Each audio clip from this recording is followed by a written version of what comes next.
खुदावंद का आत्मा आपकी लाइफ में एक बड़ा काम करने वाला है और वो आपको अपनी महिमा के लिए इस्तेमाल करने वाला है। और परमेश्वर ने मुझसे कहा है मैं लोगों को आगे बुलाया करूं और उन पर वचनों को डिक्लेयर करूं और घोषणाएं उन पे करूं। मैं अपने समय से पहले अब चर्च में आ जाता हूं और वेट करता हूं अपने समय की फटाफट कि मैं जाऊं, क्योंकि जो परमेश्वर ने आपके लिए सोचा है और जो वो करने वाला है ये महान काम है, ये भयानक काम है, जो खुदावंद बड़े काम करने वाला है।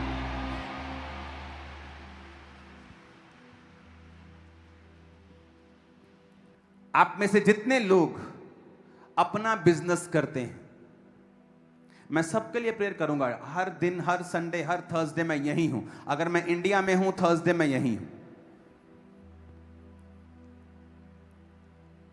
और मैं हर थर्सडे और संडे आपको बुलाकर आपको स्पेशल अनॉइंट करने वाला हूं और डिलीवरेंस आपकी फैमिली का हिस्सा होगी।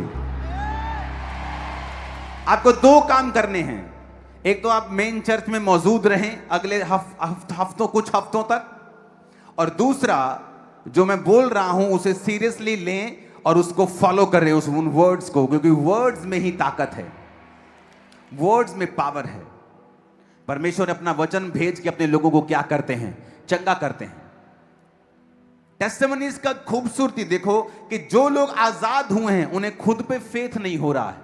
कहते ऐसा पॉसिबल नहीं था कि हम ये छोड़ सकें। हम छोड़ते थे, दिमाग घूमता था, लेकिन उस दिन की प्रार्थना के बाद, और मैं आपको एक बात बताना चाहता हूं, जब मैंने नशों को छोड़ा था वैसी अटैक मुझ पे कभी नहीं हुए फिर दोबारा नशे के, लेकिन शैतान तलब के साथ फिर मेरे पास वापस आता था 2004 में जब मैंने छोड़ा।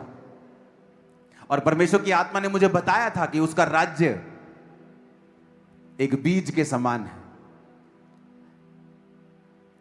एक राई के बीज के समान है। तुम्हारी पहली गवाही छोटी हो सकती है कि मैंने तंबाकू छोड़ दिया, किसी को तो बड़ी है, मैंने बड़ा मेडिकल चिट्टा बेचते तक थे, मैंने छोड़ दिया। अगर तुम उस गवाही को संभाल के रखो, मेरी पहली गवाही नशे की थी। हालांकि मैं नशा छोड़ने चर्च नहीं गया था, मैं बीमारी से चंगा होने के लिए गया था, लेकिन जब मैं चर्च में गया तो मुझे परमेश्वर के वचन ने छुआ, आत्मा ने छुआ। मुझे आज भी याद है कि हमारा बिजनेस उस समय ग्रोथ स्टेज पे था, हम बड़ी जल्दी ग्रो कर रहे थे तो हमें गाड़ियां रेंट पे लेनी पड़ती थी। जब दुकानदारों के पास हम अपने सामान के पैसे लेने, क्योंकि हम होलसेलर थे तो पैसे लेने गाड़ी में हम जाया करते थे। मुझे आज भी याद है वो रेंटेड गाड़ियों में भी जब मैं महीने 2-2 महीने के लिए हम गाड़ियां ले लेते थे, तो मेरे फादर कहीं जा रहे हैं, मैं कहीं जा रहा हूं, तो मेरे पास एक छोटा सा बाइबल होती थी नीले रंग की। तो उस गाड़ी में जब मैं बाइबल को पढ़ता था, मैं 1 महीने का विश्वासी था, तो परमेश्वर का आत्मा मुझे छूता था, मेरे आंसू बहने लगते थे जब मैं उस वचन को पढ़ने लगता था। और जब मुझे मालूम हुआ कि मुझे नशा नहीं करना और मैंने नशे को छोड़ा, ये मेरी पहली गवाही थी। और सुनो, परमेश्वर ने वेट किया कि मैं अपनी पहली गवाही को, पहले बीज को खराब करता हूं, क्योंकि मैं दोबारा नशा कर सकता था। तलब लगती थी, कई बार निराशा होती थी तो फिर शराब की ओर जाने का दिल करता था। अपने दोस्तों से, पुराने दोस्तों से मिलता था, फिर वही दिन याद आने लगते थे। लेकिन परमेश्वर ने मुझे सिखाया था कि परमेश्वर का राज्य बीज के समान है। अगर तू एक गवाही को पकड़ के रखेगा और उस गवाही को देता रहेगा, मैं तुझे दूसरी गवाही दूंगा।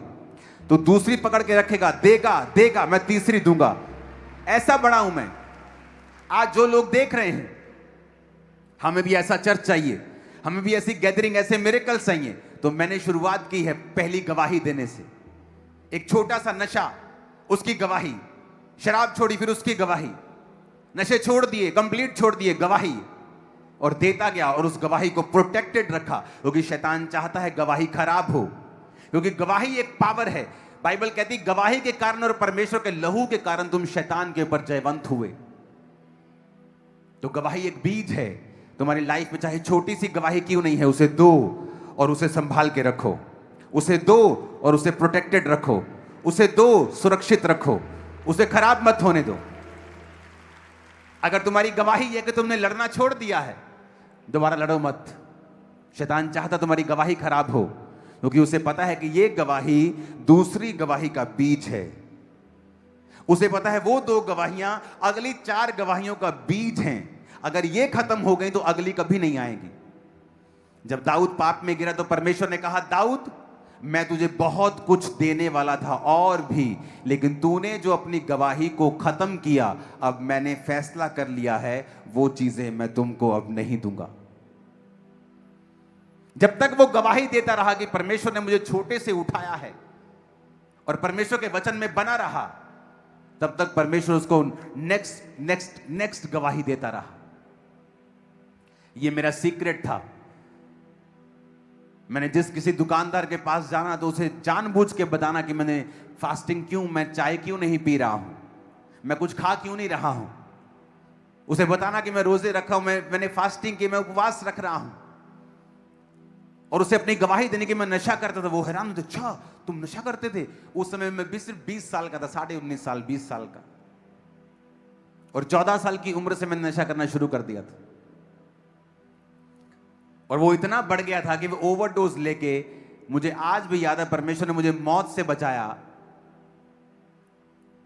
मुझे मालूम नहीं इतना कि उस समय मैं क्रिश्चियन था या नहीं था, शायद नहीं था। मैं ऐसे बाइक पे जा रहा हूं, भांग की ओवरडोज, टिक्की की ओवरडोज खा के, और 2 ऑटो के बीच में मैं अपना बाइक घुसेड़ दिया। से 2 ऑटो चल रहे हैं बीच में, और बीच में जगह नहीं थी, और दोनों ड्राइवर्स को देख के मैं हंस रहा हूं, और मैं उनकी ओर देख के हंस रहा हूं, और वो ऐसे जगह के मुझे गालियां निकाल रहे हैं। और मैं जब वो गालियां निकाल रहे तो मैं सोच रहा हूं, ये मैनू गाला क्यों कड्डी जाते, ये मुझे गाली क्यों निकाल रहे हैं, और मैं हंस रहा हूं। और इमेजिन करो वो बाइक किसी गाड़ी के नीचे आता या किसी जगह घुस जाता या एक्सीडेंट हो जाता, और मेन रोड के ऊपर की बात कर रहा हूं। और इस कंडीशन पे पहुंच गया था मैं। और जब परमेश्वर ने मुझे उससे आजाद किया, मैंने उसको एक हथियार बनाया और रोज गवाही दी। जब एक गवाही रोज दी, परमेश्वर ने दूसरी गवाही लाइफ में भेजी। फिर 2 दी, तीसरी आई, 3 दी, चौथी आई, 5 दी, और हजारों टेस्टिमनीज मैंने रिसीव की खुदावंद से। मैंने अपनी गवाही को खराब होने नहीं दिया। अपने पड़ोसी को बोलो, अपनी गवाही को खराब होने मत देना। ऐसे प्लैनेट्स हैं जो किससे बने हैं? हीरे से, सोने से, निकल से, और परमेश्वर ने बनाए। हां के ना? आपको मालूम है बाइबल में आपके लिए, मेरे लिए एक फाइनेंशियल प्रॉमिस है। उसने कहा, मैं समुद्र का सारा धन तुझे दूंगा। मैंने चर्च में लोगों को आते देखा है, फाइनेंशियली पूरी तरह से ब्रेक होकर। मैं एक स्टोरी आपको सुनाता हूं। ओके, आप जहां हैं वहां बैठ जाइए। अगर आप यहां पीछे आ सकते हैं, अगर टीम इतनी बुद्धिमान है और ये वाइट कपड़े वाले लोगों को डिस्टर्ब ना करें अगर, और उधर खाली जगह पे जाने दे, तो बड़ी कृपा होगी महाराज आपकी। और सबसे बड़ी बात है, ये सुनते भी नहीं है लोग। ये दिक्कत ये है, तो खासकर ये वाइट कपड़े वाले लोग जो हैं, वो देखो पीछे कितनी जगह है, सारी चर्च बैठा दो चाहे। एक आदमी आया इस चर्च में, 2011-12 की बात है। उस पे इतना कर्जा था कि लोग उसे फ्रॉडिया बोलते थे। क्या बोलते थे? ये फ्रॉडिया है। मैं उस आदमी से मिला, उसकी मंशा नहीं थी कि वो कुछ ऐसा करे, लेकिन जिस काम में वो हाथ डालता था वो काम फेल होता था। उसने मान लो दुकान खोल ली, कमेटी उठा ली, कमेटी दुकान में डाली, वेस्ट हो गया। अब कमेटी दे नहीं हो रही तो लेनदार जो है वो फ्रॉडिया कह रहा है। कितने मेरी बात को समझ रहे हैं? जब उसने चर्च में आया, वो, मैं उससे ज्यादा नहीं मिला, एक बार मिला। मैंने बोला, वचन को फॉलो करो। आप चाहे गरीब हो चाहे अमीर हो, टाइदिंग को फॉलो करो, पवित्रताई को फॉलो करो। आज से 20 साल पहले दुनिया में जितना इवेंजलिज्म होता था 90% के पीछे अमेरिका था। उस 90% इवेंजलिज्म के पीछे अमेरिकन बिजनेसमैन थे जो सपोर्ट करते थे कि हम इस इवेंजलिज्म में चर्चिस के साथ है। कोई एक चर्च थोड़ी था, लाखों चर्च थे। एक दो चर्च थोड़ी इतना काम कर सकते हैं, लाखों चर्च थे। आज आप दुनिया का सबसे बड़े बिजनेसेस उठा के दे लो, कहां पैदा होते हैं वो? अमेरिका में। क्यों? एक स्पिरिट, आप जानते हैं एक स्पिरिट होती है। जब खामरा चर्च शुरू हुई तो टेंट रिवाइवल शुरू हुआ, हीलिंग शुरू हुई, डिलीवरेंस सभी ने फॉलो किया। वो उसे कॉपी नहीं कह सकते, ये स्पिरिट है। क्या है ये स्पिरिट होती है। वहां स्पिरिट ने फॉलो किया और लोगों ने टेस्टिमनीज को फॉलो किया। अच्छा, तेरा बिजनेस कैसे बढ़ा? मैं गॉस्पेल के लिए अपने आप को दिया, मेरा पार्टनर परमेश्वर है। आज भी अगर आप देखें, यहूदी लोगों ने दुनिया के सबसे बड़े बिजनेसेस को संभाला हुआ है। अपने हाथ नीचे करके ध्यान से सुनो मेरी बात। बैठ जाओ, सभी बैठ जाओ और सुनो। ऐसा लग रहा है क्लास शुरू हो गई जीसस क्राइस्ट की, वो बोल रहे हैं मेरे अंदर से, आप सुन रहे हैं। सुनो, 90% थोड़ा नहीं होता। स्पिरिट ने क्या किया? क्या किया? स्पिरिट ने फॉलो किया, गवाही को सुना। अच्छा, तेरे जीवन में ऐसे काम हुआ, मैं भी फॉलो करूंगा। मैं भी क्या करूंगा? दुनिया का 90% बड़ा मीडिया यहूदी लोगों ने खरीदा हुआ है, डायरेक्टली इनडायरेक्टली। मैं अमेरिका में था, अगर वो चर्च की पिक्चर दिखा सकते हो दिखाना दोबारा से, अगर है तुम्हारे पास स्विचर। वो जो बड़ी ब्यूटीफुल चर्च में मैं गया था अमेरिका में, वो फोटो अगर तुम्हारे पास पड़ी हो तो दिखाना। मैं वहां पे था और वहां मुझे बताया गया कि ये एक थिएटर था और यहां पर पोर्नोग्राफिक थिएटर था। नंगी लड़कियां परफॉर्म करती थी वहां पे। वो देखो आ गया चर्च। इसकी आज के डॉलर में अगर हम वैल्यू लगाएंगे तो आज उसकी 900 करोड़ बन चुकी, 900 से भी ज्यादा। आज अगर आज की डॉलर की वैल्यू लगाओ तो 950 करोड़ के करीब, उससे ज्यादा।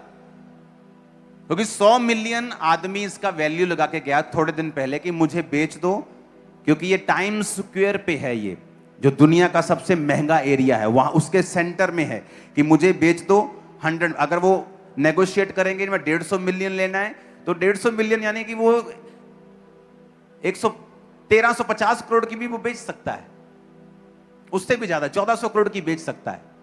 ये चर्च एक बिजनेसमैन ने खरीदी थी।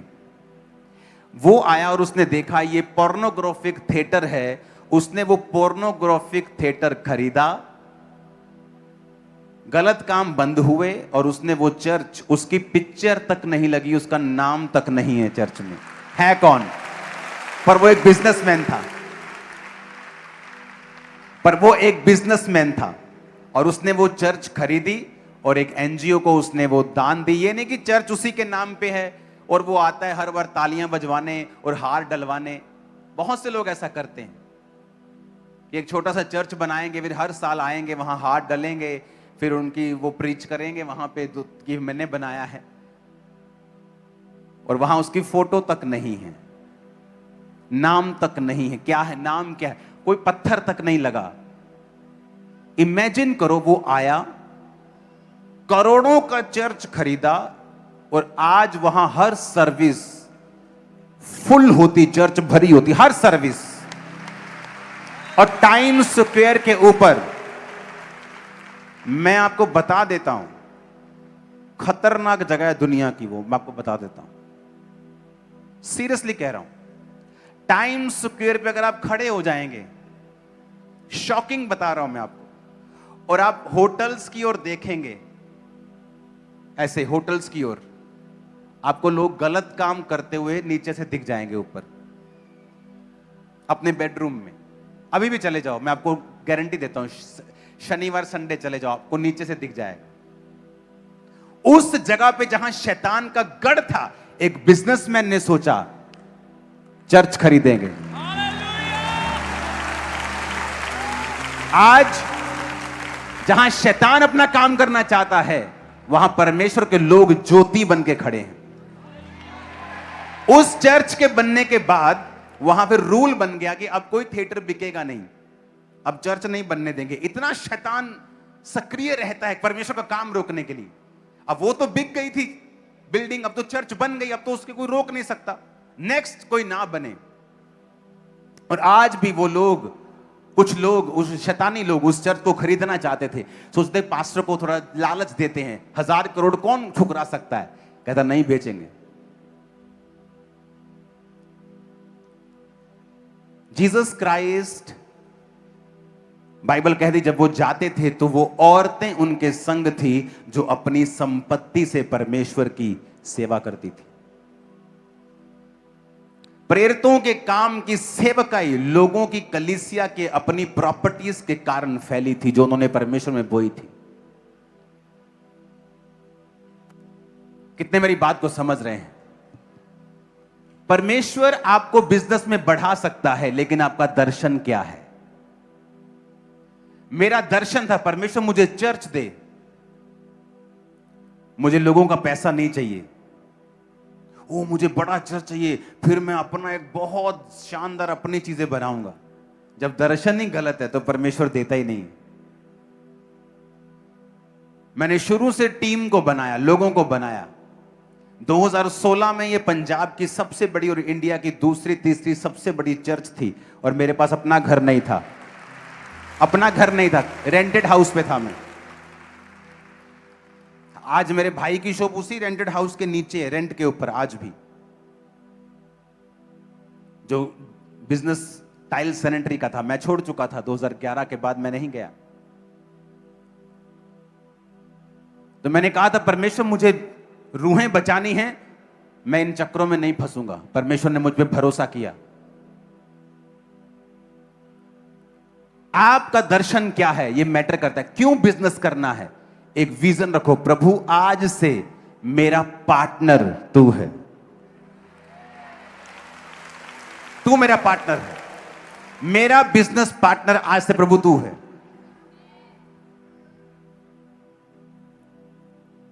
मेरे पास समय नहीं है कि मैं बिजनेस करूं, मैं कर सकता हूं, मेरे पास पहुंच है, मैं जल्दी चीजों को पास करवा सकता हूं, कर सकता हूं, लेकिन मेरा चर्च का विजन इतना बड़ा है कि मेरे पास कोई काम करने का समय नहीं, पर्सनल चीजों को भी समय नहीं होता।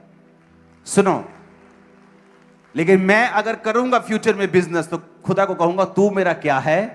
पार्टनर है। अगर मैं ये घर बेच रहा हूं बना के, तो तू मेरा क्या है? पार्टनर है। जिस बिजनेस का पार्टनर परमेश्वर हो वो फेल हो जाएगा। तो बढ़ना जो है ये हमारे ऊपर निर्भर करता है। किसके ऊपर निर्भर करता है? हमारे ऊपर, परमेश्वर के ऊपर निर्भर नहीं करता है। मैंने आपको बताया था कि मैं हर हफ्ते अपना टाइथ निकालता हूं ताकि मुझसे भूल ना हो। एक्स्ट्रा निकालता हूं कि कभी मिस ना हो जाए, ताकि मैं उसको कवर कर दूं पहले से ही। और वो टाइथ नहीं होता, मैं बोलता टाइथ हूं लेकिन वो टाइथ नहीं, वो ज्यादा होता है।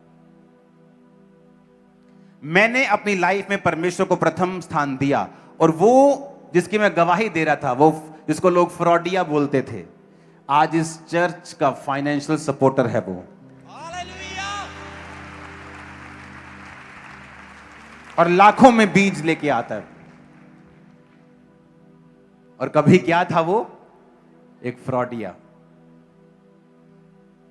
लेकिन समय लगा, और वचन पे उसका खड़ा रहना, परमेश्वर पे भरोसा रखना, पवित्रताई में रहना, प्रार्थना में रहना, बीजों को बोना, घटी में भी उसकी लाइफ को परमेश्वर ने सेम नहीं रहने दिया।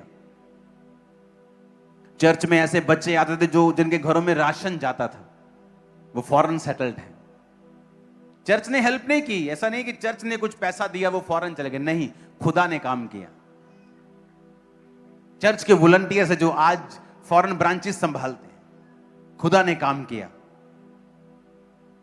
परमेश्वर कार्य करता है।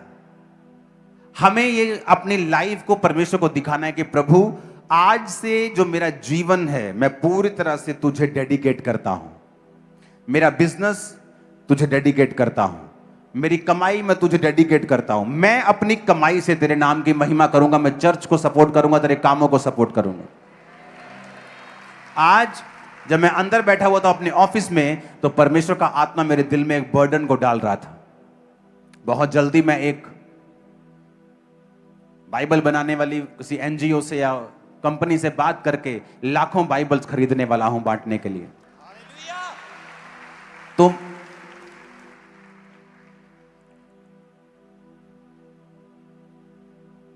जब आप एक दर्शन समझ जाते हैं कि इस चर्च का दर्शन क्या है, विजन क्या है। अब बीदर में क्रूसेड होगा, उसके बाद और 2 क्रूसेड हैं इंडिया में ही। एक एक क्रूसेड 70-70 लाख, 80-80 लाख का खर्चा है, एक एक क्रूसेड। और जब वो पैसा आप जब बोते हैं और क्रूसेड्स पे जाता है और रूहें बचती हैं, आप नहीं जानते हेवन कितना आनंदित होता है आप लोगों के लिए। बाइबल इतनी ट्रू है कि परमेश्वर के दास दाऊद ने अपनी जिंदगी का सबसे बड़ा बीज, हजारों करोड़ों का सोना बो दिया था और परमेश्वर ने उसके बेटे को सबसे अमीर कर दिया था। सुलेमान ने जो घर परमेश्वर के लिए बनाया, उसका अपना परमेश्वर ने उससे बड़ा बनाया था। यानी आप परमेश्वर को हरा नहीं सकते अगर आप बोने वाले व्यक्ति हो तो। अभी आप एक बीज बोकर आशीष लेते ही होंगे, परमेश्वर इतनी बड़ी आशीष देगा। आप दूसरा बीज बोकर अभी कुछ करते ही होंगे, वो इतनी बड़ी ब्लेसिंग देगा कि आपके जीवन ओपन हो जाएंगे। ये सच है, ओपन, ये जो बाइबल में लिखा है ट्रू है। ये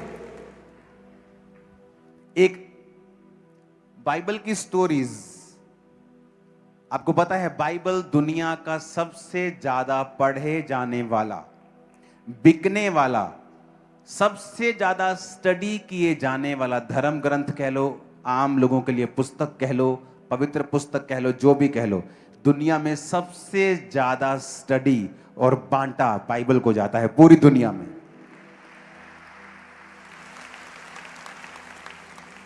एक बाइबल में जिक्र है, मैं ये आपको इसलिए बता रहा हूं कि आपको मालूम हो कि आप किसी कागजी परमेश्वर की बात नहीं सुन रहे हैं। आपका परमेश्वर जो है वो रियल है और वो असली है। उत्पत्ति 18 उसकी 1 आयत में लिखा है, अब्राहम ममरे के बांज वृक्ष के बीच कड़ी धूप के समय तंबू के द्वार पर बैठा था, तब यहोवा ने उसे दर्शन दिया। उसने आंख उठाकर दृष्टि की तो क्या देखा, 3 पुरुष उसके सामने खड़े हैं। जब उसने उन्हें देखा तो भेंट करने के लिए तंबू के द्वार से दौड़ा और भूमि पर गिरकर दंडवत की और कहने लगा। अब यहां पर 3 जन अब्राहम को मिलते हैं। वो दंडवत करता है, कहता है आओ अतिथि, मेरे घर में आओ, बिना कुछ खाए मेरे घर से मत जाना।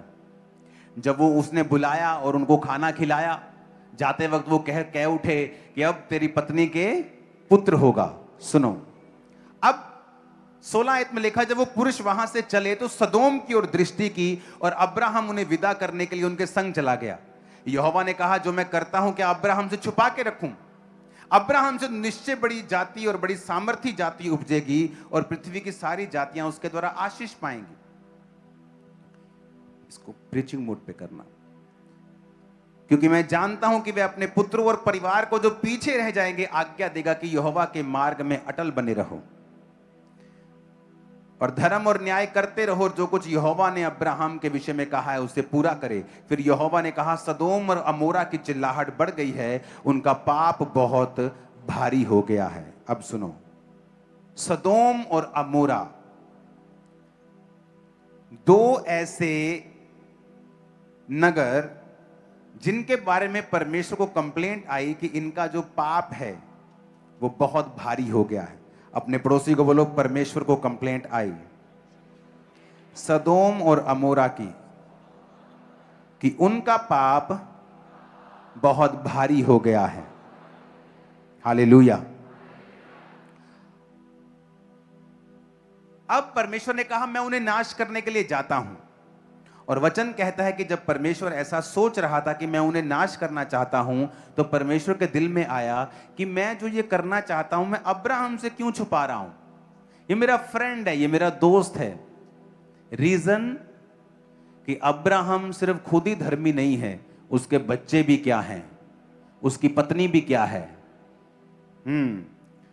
और कहता वो आज्ञा देके जाएगा अपने परिवार को कि यहोवा के मार्गों में अटल बने रहो, धर्म का काम और न्याय का काम करते रहो। अब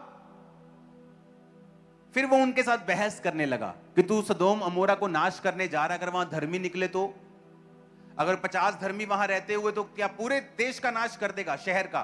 कहते नहीं करूंगा। अगर वहां 40 धर्मी मिले तो नहीं करूंगा, 30 मिले तो नहीं करूंगा, 10 मिले तो, यहोवा कहता मैं नहीं करूंगा। और वो चल पड़े। जब उन नगरों में गए तो वहां लूत बैठा हुआ था फाटक में। जैसे ही लूत ने देखा उन दो मनुष्यों को, वो भागा और उसे अपने घर ले गया।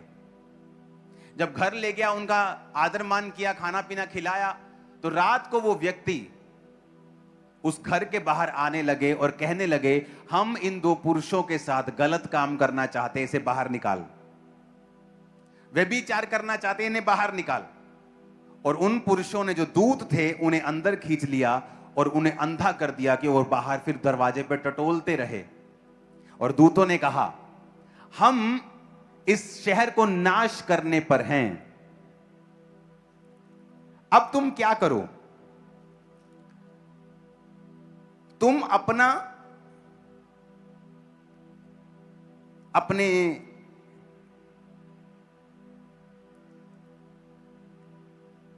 जो सन इन लोगों क्या बोलते हैं, दामाद, अपनी बेटियां, जो कुछ तेरा है उसे उठा और इस नगर से बाहर चला जा सुबह होने तक, नहीं तो तू भी इस नगर में नाश हो जाएगा। उसने अपने दामादों को जाके बताया कि भाई साहब दूत आए हैं और कह रहे हैं कि ये नगर नाश हो जाएगा।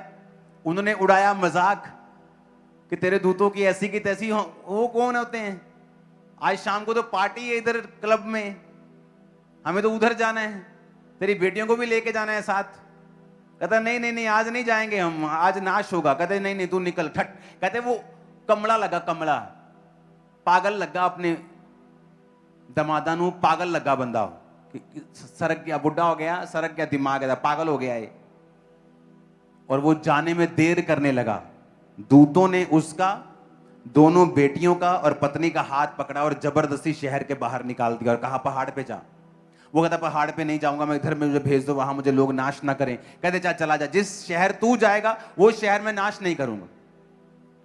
और जैसे ही वो सुबह हुई तो वचन ये कहता है तब यहोवा ने अपनी ओर से सदोम और अमोरा पर आकाश से गंधक और आग बरसाई। जेनेसिस 19 उसकी 24 आयत। कहता परमेश्वर ने अपनी ओर से गंधक और आग बरसाई। अब दो फोटोज हम देखेंगे कि आज सदोम और अमोरा किन जगहों के ऊपर नजदीक, किन जगहों के नजदीक हैं। दो फोटो जो मैंने अभी भेजी आपको, वो स्क्रीन पे दिखाएं। वो नीचे लिखा है गमोरा, उसको जरा टिक मार्क करना। ये डेड सी है, यानी मृत सागर जिसे हम बोलते हैं, जो इजराइल में है। वो नीचे गमोरा है और वो सदोम है, जो बिल्कुल डेड सी के आपको किनारे पे मिलेंगे। नजर आ गए आपको? ओके, मुझे इस टीवी के पास लेना।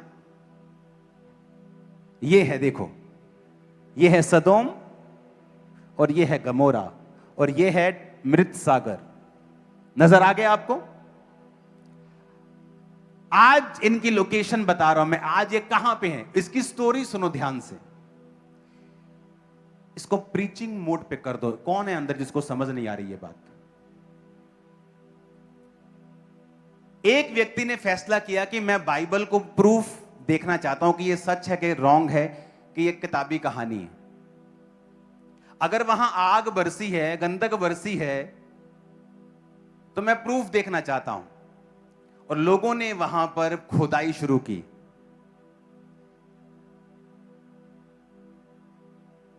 और उस वीडियो को आप देखेंगे अभी कि वहां क्या हुआ।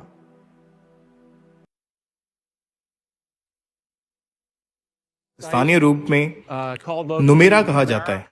यह वही स्थान है जिसे पूरा बाइबल में वर्णित गोमोरा से जोड़ते हैं।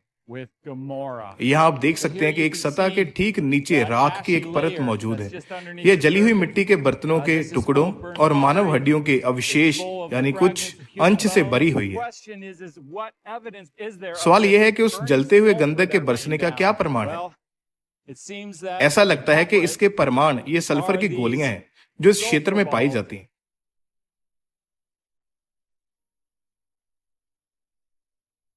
मैं अभी एक कैंपिंग यात्रा पर निकला हूं। आज मैं मृत सागर के दक्षिण पूर्वी तट की ओर जा रहा हूं। बाइबल में इस क्षेत्र को मैदान के नगर कहा गया है। यही वह इलाका है जहां आर्कियोलॉजिकल स्थल मिले हैं जो प्रारंभिक कांस्य युग के समय के हैं। यही वह काल था जब अब्राहम और उनके भतीजे लूत जीवित थे। यही वह समय भी है जब बाइबल के अनुसार परमेश्वर ने मैदान के नगरों को नष्ट कर दिया था।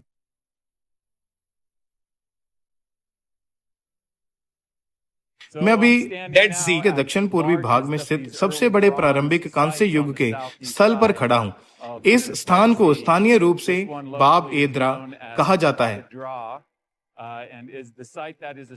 और इसे बाइबल के सदोम नगर से जोड़ा जाता है। इसे 1924 में प्रारंभिक कांस्य युग के स्थल के रूप में खोजा गया था। 1960 और 1970 के दशक में यहाँ खुदाई की गई। पुरातत्ववादियों ने यहाँ एक व्यापक अग्नि विनाश के प्रमाण पाए। यह नगर आग से हुए विनाश के कारण समाप्त हुआ था। यहाँ आप सतह के ठीक नीचे राख और जलने की परत देख सकते हैं। यह मानव हड्डियों के टुकड़ों, जले हुए बर्तनों से भरी हुई है और पूरे स्थल को ढके हुए है।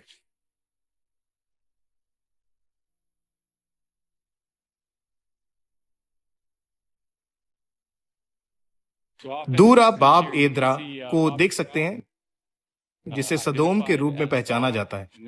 यहाँ दक्षिण पश्चिम दिशा में यह विशाल कब्रिस्तान दिखाई देता है जिसकी सीमाएं इन गड्ढों से चिन्हित हैं। ये गड्ढे इसलिए बने क्योंकि दशकों से स्थानीय लोग इन कब्रों को खोदते रहे हैं ताकि प्राचीन वस्तुएं निकालकर बाजार में बेच सकें। 1960 और 1970 के दशक में यहाँ खुदाई करने वाले लोगों का अनुमान था कि इस कब्रिस्तान में लगभग 5 लाख लोग दफन हैं। यह वास्तव में आश्चर्यजनक है। सुनो, एक सेकंड के लिए बंद कर। अब मैं यहां तक की स्टोरी बताऊं।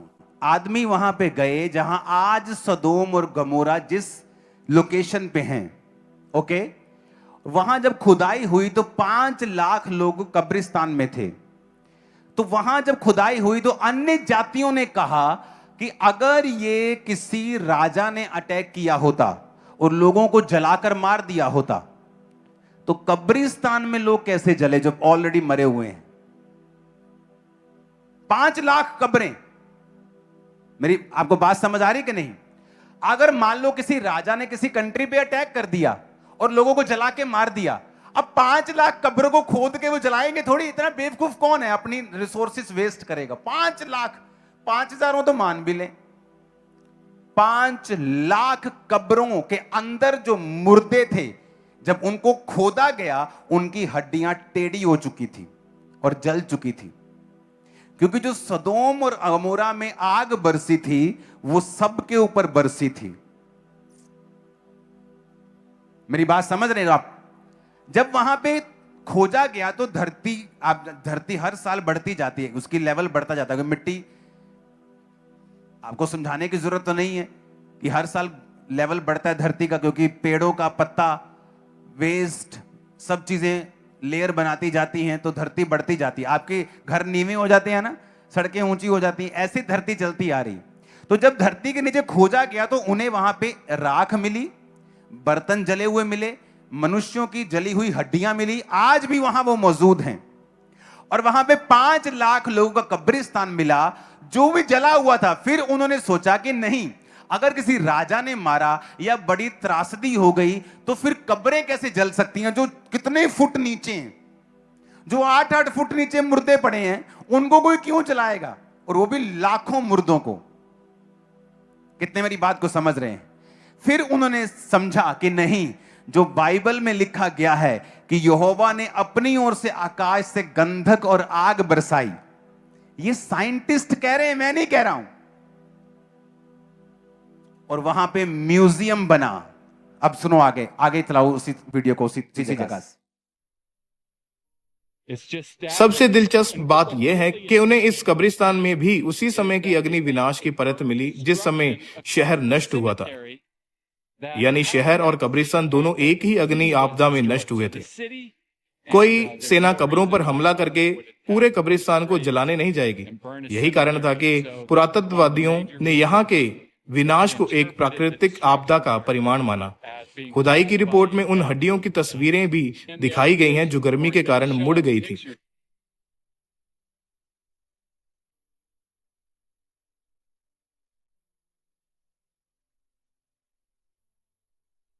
अब मैं बाब एद्रा के कब्रिस्तान से निकल रहा हूं जिसे सदोम माना जाता है, और लगभग 8 मील दक्षिण की ओर जा रहा हूं जहां एक और खुदाई किया गया स्थल है जिसे बाइबल के गोमोरा नगर के रूप में पहचाना जाता है।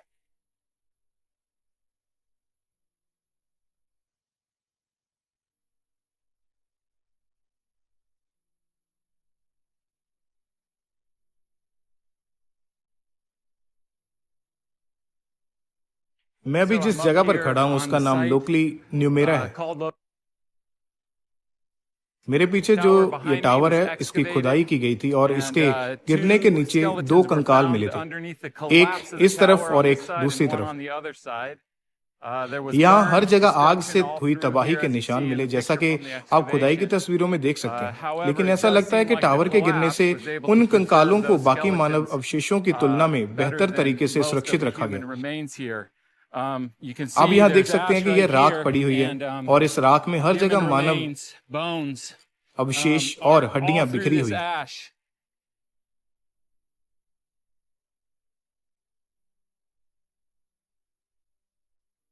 तो सवाल यह है, यह जलता हुआ गंधक क्या है? यहाँ एक पुराना म्यूजियम भी है जहाँ वर्षों से हुई खुदाइयों से मिले अवशेष और वस्तुएं प्रदर्शित की गई। अब मैं आपको उस म्यूजियम में ले चलूंगा जिसका नाम है धरती के सबसे निचले स्थान का म्यूजियम, और वहां आपको दिखाऊंगा कि वे इन विनाशों और बाइबल में वर्णित जलते हुए गंधक के बीच क्या संबंध बताते हैं। तो इस पुराने म्यूजियम में उन्होंने यहाँ इन सल्फर बॉल्स को प्रदर्शित किया हुआ है जो मृत सागर के पास के क्षेत्रों में पाए गए। अब यहीं रोको। उनका मानना है क्योंकि मुझे समझाना जरूरी है। अब जो गंधक आसमान से बरसाई थी परमेश्वर ने, ओके, उस गंधक की क्वालिटी ये है कि वो हवा में नहीं रह सकती। उसे अगर सुरक्षित रखना है तो वो पानी में होनी चाहिए, क्योंकि गंधक जो है वो बड़ी जल्दी जलने वाली चीज है। अब आपने पहली फोटो जो मैंने दिखाई जहां पर सदोम और गमोरा हैं, अमोरा थे, आप उस फोटो को अगर देखेंगे स्क्रीन के ऊपर कि वो जगह कहां है, वो जगह आपको डेड सागर यानी पानी के करीब थी। यानी जब ये 2 शहर नाश हुए और जो गंधक बरसाई गई वो पानी में भी गिरी, हां या ना? अब जब वहां उनको ये साइंटिस्ट ने कहा कि अगर ये गंधक वाकई परमेश्वर ने बरसाई थी तो ये फिर यहां तो नहीं मिलेगी, लेकिन अगर ये डेड सागर में हमें मिलती है, क्योंकि अगर गंधक पानी में चली जाए तो वहां सुरक्षित रहती है। अगर ये पानी में हमें मिल जाए या उन जगहों में मिल जाए जहां पहले पानी था और अब नहीं, थोड़ा आगे सरक गया है, तो हम मान लेंगे कि ये वाकई परमेश्वर की ओर से था। और उन्होंने जब खुदाई की, उन्हें गंधक की बॉल्स वहां मिली जो आज भी वहां मिलती हैं। सुनो, प्रॉफिट लॉट जिसको बोलते हैं म्यूजियम, ओके, लूथ, प्रॉफिट लूथ स्टेडियम म्यूजियम नाम है, आज भी आप वहां जा सकते हैं।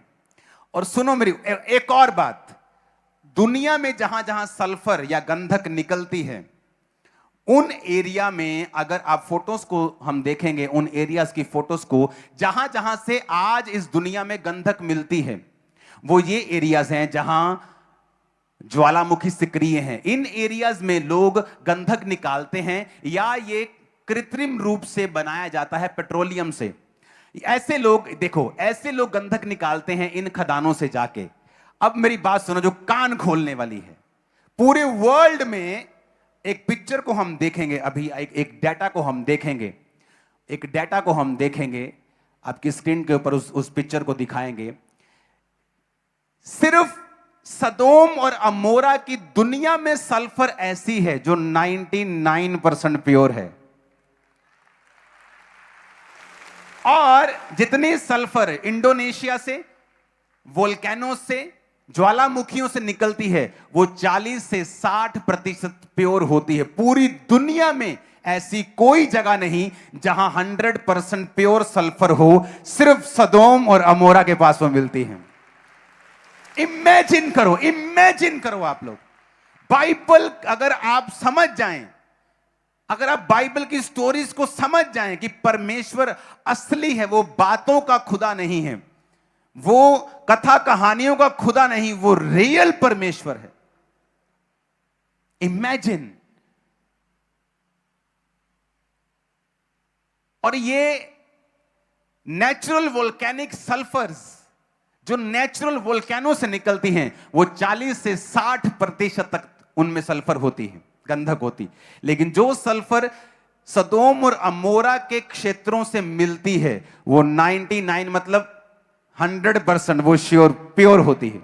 और सुनो, इमेजिन करो, परमेश्वर जब गंधक भी बरसा रहा है तो प्योर बरसा रहा है उसमें भी मिलावट नहीं है। अगर वो गंधक भी बरसाएगा ताड़ी ऐसी तैसी प्योर ही बरसाऊं ताड़े। इमेजिन 100। और सुनो, आज उन्होंने जब वहां ढूंढा, क्योंकि सदोम में उनको सल्फर नहीं मिली, तो साइंटिस्ट ने बताया कि सल्फर यहां नहीं मिलेगी क्योंकि ये खुले एटमॉस्फेयर में प्रोटेक्ट नहीं रह सकती। पर वहां एक समुद्र है, जब गंधक बरसी होगी आसमान से तो समुद्र में गई होगी। जब समुद्र खोजा गया और परतें निकाली गई, आज भी गंधक की पता साइज क्या, वही साइज जो ओलों का होता है, जो परमेश्वर ओले बरसाता है बर्फ के, वो गंधक मिली, आज भी मौजूद है। जाना, चले जाओ, चैलेंज करता तुमको, देखो वीडियो आगे। है कि यही वे चीजें हैं जिन्होंने प्राचीन समय में इस इलाके के शहरों को जला दिया था। जब मैंने पहली बार ये प्रदर्शन देखा तो मैं बहुत उत्साहित हो गया। मैं प्राचीन स्थलों पर सल्फर बॉल्स खोजने निकल पड़ा, लेकिन मुझे कहीं भी नहीं मिले। फिर एक दिन मैं प्रसिद्ध भूविज्ञानी को इस इलाके का दौरा करा रहा था। मैं उन्हें इस म्यूजियम में ले आया, यह प्रदर्शन दिखाया और अपनी परेशानी बताई। तब उन्होंने कहा ये जमीन पर सुरक्षित नहीं रह सकते थे, ये केवल पानी के अंदर ही सुरक्षित रह सकते थे। उन्होंने मुझे सलाह दी कि मैं उन क्षेत्रों में खोज करूं जो कभी मृत सागर के पानी के नीचे थे। इसके बाद मैं मृत सागर के किनारे नीचे गया, किनारे के पास गया और उन जगहों पर तलाश करने लगा जहां से मृत सागर का पानी पीछे हट चुका था, और तभी मुझे सल्फर बॉल्स मिलने शुरू हुए।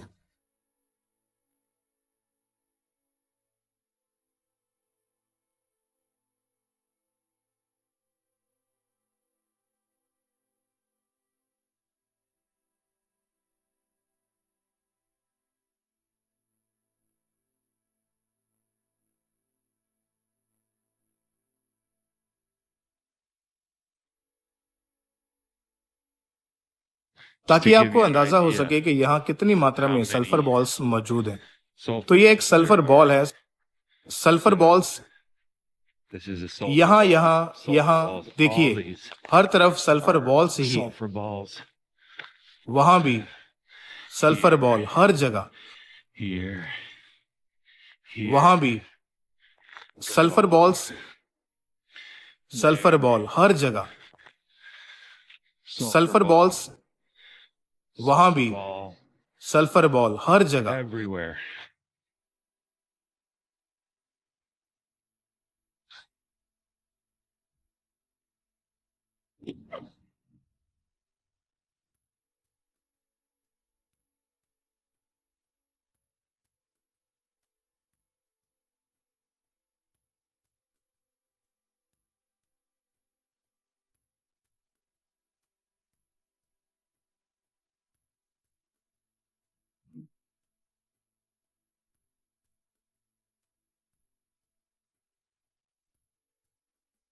तो सवाल ये है कि ये सल्फर बॉल्स आ कहां से रही हैं? ये इस जियोलॉजिकल फॉर्मेशन से निकल रही है। आप देख सकते हैं कि सल्फर बॉल्स यहीं अपनी मूल स्थिति में मौजूद है, जिसे इन सिटू कहा जाता है, यानी अपनी असली जगह पर। ये इस विशेष परत में जमी हुई है।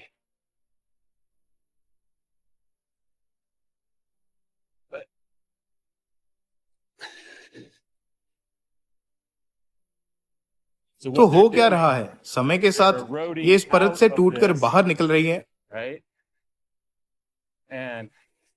और फिर बारिश के पानी के साथ इन घाटियों में बहकर आ जाती है। इस तरह ये पूरी परत जो बहुत दूर तक फैली हुई है, इन सल्फर बॉल्स को अपने अंदर सुरक्षित रखे हुए है। यही इनका स्रोत है। मैं अब 15 वर्षों से भी अधिक समय से बाइबल की भूमि में रह रहा हूं और मैंने ये देखा है कि यहाँ चीजें रहस्यमय कम और स्पष्ट अधिक होती हैं। जब बाइबल में किसी घटना का वर्णन मिलता है और आप उस स्थान पर जाकर उसे देखते हैं, वहां हुई खुदाई और खोजों का अध्ययन करते हैं, तो सिर्फ मेल ही नहीं मिलता बल्कि एक बहुत स्पष्ट मेल दिखाई देता है। और जितना अधिक मैं इस भूमि को खोजता हूँ, इसमें खुदाई करता हूँ और इन स्थानों तथा बाइबल में हुए कामों को समझता हूँ, उतना ही बाइबल का विवरण जीवित होता जाता है और उसके प्रमाण सामने आते जाते हैं। और यह उसका एक बेहतरीन उदाहरण है। हम सिर्फ एक शहर में आग के विनाश की परत की बात नहीं कर रहे हैं, हम कई शहरों की बात कर रहे हैं। हम कब्रिस्तानों की कब्रों के ऊपर जली हुई परतों की बात कर रहे हैं और हम बाइबल में दिए गए उस ऐतिहासिक विवरण की बात कर रहे हैं जो बताता है कि क्या हुआ था, जहां आकाश से बारिश की तरह जलता हुआ गंधक बरसने का वर्णन मिलता है। और ये सल्फर बोल आज भी अगर सीधा आग लगा दो वैसे तो जल जाती हैं। आपका परमेश्वर जीवित है और मेरा खुदा जीवित है। इमेजिन करो, इमेजिन करो। वो व्यक्ति कहता मैं ढूंढना चाहता था, मैं सल्फर, मेरे को प्रूफ तो मिले यहां गंधक बरसी थी। तो साइंटिस्ट ने बताया कि गंधक ओपन में सुरक्षित नहीं रह सकती। देख इन शहरों के आसपास पानी था, तो पानी में जाके ढूंढ, जो एरिया पानी से थोड़ा आगे चले गए हैं, जब उनकी खुदाई की तो आज भी सल्फर बॉल्स वहां आज भी तुम जाओ तो जाकर ले सकते, वहीं जलती हैं। वो दुनिया का एकमात्र स्थान है जहां 99 यानी कि 100% प्योर गंधक मिलती है। आज तक 100% प्योर गंधक कहीं नहीं है। मेरे खुदा के नाम की जितनी तारीफ कर सकते हो कर दो। Hallelujah, hallelujah. इमेजिन कर सकते हो आप क्या कि जिस परमेश्वर की हम बात करते हैं वो हमारा कथा और कहानियों वाला परमेश्वर थोड़ी है कि मैं आपको कोई कहानी सुना रहा हूं कि परमेश्वर ने ऐसा कर दिया और उसका कोई प्रूफ नहीं है। आज की दुनिया में उसका कोई लिंक नहीं है, कुछ जुड़ा हुआ नहीं है, सब बातें ऊपर ऊपर से जा रही हैं, कुछ बदलाव नहीं हो रहा। लेकिन जब आप बाइबल की बताई हुई जगहों के ऊपर जाते हैं और उन सारी घटनाओं को साइंटिफिकली जब प्रूफ करना चाहते हैं तो आप कर सकते हैं। आसमान से गंधक बरसी और लूत की पत्नी नवा का खंबा बन गई। लूत की दोनों लड़कियों ने लूत के द्वारा बेटों को पैदा किया और परमेश्वर ने कहा ये बेटे मेरी सभा में कभी नहीं आएंगे क्योंकि ये व्यभिचार से पैदा हुए हैं। पूरी जाति नाश कर दी क्योंकि इसके पीछे भी रीजन था। लूत ने एक गलती की जो अब्राहम ने नहीं की। लूत जब उन लोगों में गया तो वो पापी थे, तो वचन कहता है कि लूत उनकी ओर देखकर, उनके पापों को ओर देखकर अपने सच्चे मन को पीड़ित करता था। बस पीड़ित ही करता था और करता कुछ नहीं था। वो कि दुख बहुत है मैनू कि मेरा मुंडा 2 नंबर तक काम करता है, पर उसी पैसे में से तुम राशन खरीदते हो तो तुम दुखी नहीं हो। मेरी बात समझ रहे हो कि नहीं? वो देख उसकी लड़कियां इतनी नैतिकता में जीरो क्यों थी? मॉरल वैल्यू लूत की लड़कियों की माइनस में क्यों थी? इतना गलत डिसीजन क्यों उनके जीवन में था? क्योंकि उनकी संगति गलत लोगों के साथ थी। परमेश्वर अब्राहम से खुश इसलिए था, उसने कहा अब्राहम खुद तो ये जाएगा इस स्वर्ग, कहता अपने घर वालों को भी आज्ञा देके जाएगा कि पुत्र जे मेरी प्रॉपर्टी चाहिए है तो रब च रहना पैना तेनू। अगर मेरा कुछ चाहिए तो परमेश्वर में रहना पड़ेगा, नहीं तो कुछ नहीं मिलेगा। चर्च गए, प्रेयर की, आज तुमने क्या किया? किसी का नुकसान तो नहीं किया, किसी परदेसी को ठोकर तो नहीं मारी, किसी के घर के ऊपर कब्जा तो नहीं किया। परमेश्वर कहता मुझे अब्राहम इसीलिए पसंद है क्योंकि वो अपना तो ध्यान रखता ही है पर अपनी फैमिली की अगुवाई भी अच्छी रीति के साथ करता है। और परमेश्वर ने कहा लूत जो लोगों के पापों को देखकर अपने सच्चे मन को पीड़ित तो करता था लेकिन स्टेप कोई लेता नहीं था। उसे लगा मैं कैसे जा सकता हूं, मेरा बिजनेस यहां सेटल्ड है, यहां पर हरी हरी चरगाहियां देखकर मैं आ तो गया, अब मेरा बिजनेस यहां सेटल्ड है, अब मैं क्या कर सकता हूं, मैं थोड़ी पाप करता हूं। पर तुमने अपने बच्चों को ऐसा माहौल दिया, ऐसा आसपास दिया, ऐसा वातावरण दिया कि वो नैतिकता में, मोरल वैल्यू में, अपने कैरेक्टर में जीरो हो गए और गलत डिसीजन के कारण उसकी पत्नी भी गई और उसकी दोनों बेटियां भी गई। कितने मेरी बात को समझ रहे हैं? मैं हैरान हो गया। आज भी वहां से गंधक निकालो, कुछ मिट्टी का तेल डालने की जरूरत नहीं, सिंपल माचिस लगाओ, बुड़ बुड़ बुड़ कर जलने लगता है। देखिए ना जलने की वीडियो, कोई भी उठाओ, समुद्र में जाओ, कोई भी उठाओ और जलाओ, उसी समय जलता है। 99.9% प्योर दुनिया में कहीं नहीं मिलता, उसी एरिया में मिलता है जहां खुदा ने बरसाया था। इमेजिन कि वो गंधक भी बरसा रहा है तो प्योर बरसा रहा है। तुम्हारी जिंदगी में वो कैसा प्योर आशीष देगा तुम सोच लो। अगर वो गंधक भी प्योर बरसा सकता है, वो ये बोल सकता है परमेश्वर, अगर वहां पे 60% प्योर निकले तो हम कह सकते हैं कि भाई इंडोनेशिया से भी निकलती है, चाइना से भी निकलती है, न्यूजीलैंड से भी निकलती है, वोल्केनो जहां जहां है सब जगह से निकलती है, पेट्रोलियम से भी ये बनती है, फैक्ट्रियां भी इसे बनाती हैं, पर कोई भी 60% से ज्यादा प्योर नहीं, 40-50% से ज्यादा प्योर नहीं। वही मिलने वाली गंधक वही क्यों 100% प्योर है? क्योंकि वो परमेश्वर ने बरसाई थी। ओ जीसस, ओ जीसस, हालेलुया। जब हमें यह मालूम होता है कि मेरा परमेश्वर सच्चा है, पवित्र है, तो मुझे वचन के ऊपर और भरोसा होता है, मेरा विश्वास बढ़ता है और मैं परमेश्वर पर और अच्छी रीति से चलता हूं। और उसका रिजल्ट यह आता है आपकी लाइफ में ज्यादा ग्लोरी, ज्यादा महिमा, ज्यादा रिजल्ट और ज्यादा टेस्टिमनीज होती होगी। आप प्रभु के वचन को पहचान चुके हैं, आपका विश्वास दूसरों से अलग है, आपको पता है कि जिस परमेश्वर को आप मानते हो वो सच्चा है, जीवता है और उसकी कथा कहानियों से नहीं, वो रियल परमेश्वर है मेरा। आमीन। वो फेक कहानियों वाला परमेश्वर नहीं है। वो तब करता था और आज नहीं करता, वो ऐसा भी नहीं है। वो आज भी मिरेकल्स करता है, आज भी लोगों को छुड़ा रहा है, आज भी कैंसर के होल्स को बंद कर रहा है, नशे के रोगियों को आजाद कर रहा है। ओ आमीन ऊंचे वाला चाहिए चर्च, और जितना ऊंचा आमीन उतनी बड़ी टेस्टिमनी आपकी नेक्स्ट है यीशु के नाम। मैंने कहा जितना बड़ा आमीन, नेक्स्ट टेस्टिमनी आपकी है इन Jesus name. Hallelujah, hallelujah. Imagine करो, साइंटिस्ट ने हेल्प की, कहता अगर तू गंधक खोजना चाहता है तो पानी के पास जाके खोज, क्योंकि पानी में जरूर गिरी होगी। सोच अगर आसमान से बरसी है तो पानी में तो गिरी होगी ना, क्योंकि पानी के पास तो ये शहर बसते हैं। तो आप पानी में खोजते हैं, जहां से पानी थोड़ा निकल गया है, जहां कम रह गया है वहां खोज। और जब उन्होंने देखा तो एक ही लेयर में, वहां पे ज्यादातर एक ही लेयर, क्योंकि जब बरसी एक ही लेयर बन गई और वहां से लेयर से अब निकल निकल कर बह बह के आगे जाते हैं। ओ जीसस,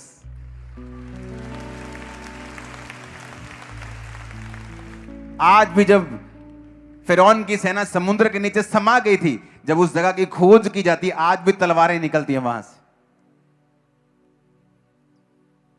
बाइबल की एक एक चीज हजारों साल पुरानी, यीशु मसीह के आने तक 42 पीढ़ी, अब्राहम से दाऊद तक 14, दाऊद से बंदी बनाए जाने तक 14, बंदी बनाए जाने तक मसीह तक 14, 14, 14, 14। आपको इत्तेफाक लगता है क्या? 7 दिन, 7 कलीसियाएं, 7 आत्माएं, 7 दीवट, आपको इत्तेफाक लगता है क्या?